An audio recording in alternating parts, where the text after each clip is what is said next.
What is one exercise people can start with to just be aware on the inner child or the memories of the past that will help them regulate their nervous system? Absolutely. Awareness, you'll always hear me cite, begins with learning how to be that aware being or to live in that conscious state, being the observer of our thoughts, our emotional reactions, the way then we're reacting, I don't want to say responding there, reacting, right, in the world around us. It's that observation step. But I want to go back to something really profound that you said by acknowledging your courage in choosing, because I want to highlight how even if very logically, right, so many of us have lived the aftermath of those old reactive ways of being, whether it's self or other harm, and we have all of this now data points to say, okay, that doesn't work. Right. So logically, this is how the new way I would like to respond in my being the next time this happens. And lo and behold, when that time comes, because that will be, I'm going to really simplify it, a new response, right? I will embody something new. I will make a new choice in that moment.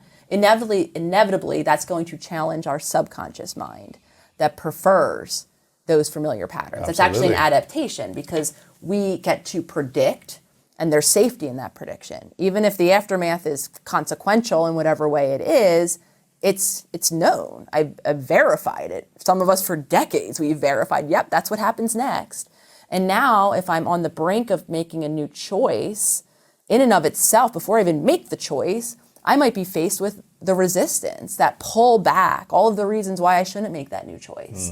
If we do dare to embody or to do something new in that moment, that resistance might even drop into our body, where we feel uncomfortable. We begin to feel that discomfort of that unfamiliar experience. And some of us, again, that could contribute to leading us right back into those old familiar habits and patterns. So once we become conscious, then it really is a challenge to our mind-body system to embody these new choices. They don't come easy. And funny enough, one of the things I was thinking about earlier when we were talking about something else was, for me physically, I used to avoid not only emotional discomfort, but physical discomfort. Even though I played sports my entire life through college, when it came to stretching my muscles, and I was always very tight from, you've guessed it, my nervous system and my stress response. And I remember I used to have these big trainers pushing on my hamstrings, trying to stretch me, and I'm crying anytime my physical body felt uncomfortable. And once I stopped playing sports in college, any physical discomfort, I would avoid it. Oh, that means my body's not meant to move like that. Oh, I don't have the stamina to walk around for this many minutes, so I'm going to not do it. Erroneously, or in error, thinking that this discomfort was, my intuition, my body telling me, oh, you've reached your limit, Nicole. And really, it was just that old pattern of avoiding things that were uncomfortable. And one of the most foundational changes that I referenced to in how to do the work is how, for me, rebuilding that connection to my body, challenging my body and it wasn't anything extreme. I didn't enter the gym. I still don't even enter the gym. It's about the small, consistent. For me, it started with just daily stretching for 10 minutes a day, popping in a yoga video and stretching my body to that point of discomfort. And instead of abandoning yoga and I'm done with it for the day today, just allowing myself to breathe in that space. Yes. And so whether or not it's your physical body, any new promise or new choice that we set the intention to make outside of that familiar comfort zone, acknowledging that it will challenge our subconscious, so keeping that promise small, and then there's the embodied practice, meeting that resistance, all of the thoughts that are telling you to abandon ship, maybe all that discomfort in your body as you're doing something new, responding in a new way, taking some belly breaths instead of yelling and screaming, and then expanding that stress resilience or that emotional resilience we were talking about earlier, learning that you can tolerate a bit more of that discomfort than you thought that you could, and that's how you develop that confidence that you were speaking of. So interesting. We're talking about familiarity. I was thinking about in relationships where we'll see, I speak for myself, but I also see other people that stay in relationships that are hurtful or harmful or not a part of their vision of a high conscious relationship, but they stay because it's familiar. And then when you sometimes meet someone who is very loving and kind and generous, it's not familiar. And you almost push that away because you're like, okay, that doesn't feel safe because it's unfamiliar. But really, it's just different. And it's really probably what you need the most of is this kind of safer environment. But why are we so tied to repeating a pattern of familiarity, even if it's painful, as opposed to creating a loving environment in relationships that we know will support us thrive? Why do we do that? I think one of the most counterintuitive, spaces to muse or consider this question is why it is so difficult for many of us to be in stillness, right? To be in peace. We do, on some deep level, create and prefer the stress, Why? those patterns, the negativity even of it.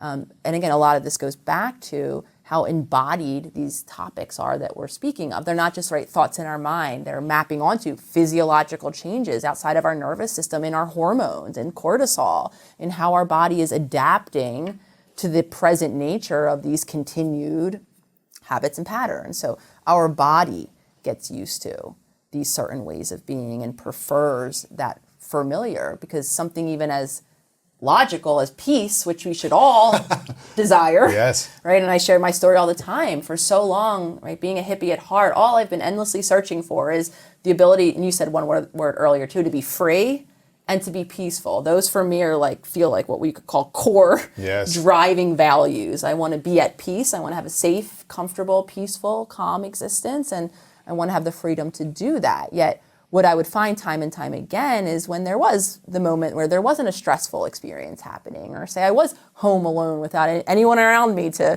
energetically, cause me any disturbance, it wasn't that logically, it was my body. I had so much trauma and stress in my nervous system. And for a lot of us, safety quiet, stillness, stop doesn't feel safe if we've grown up in an environment where that wasn't present.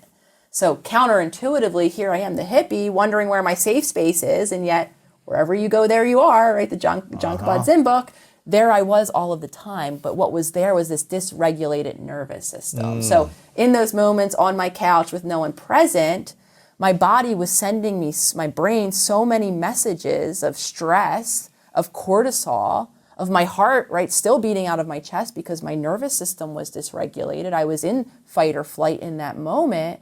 So my mind was left with no other option but to integrate that into this meaning of what's happening, and it would then find the stressful event. Oh, right.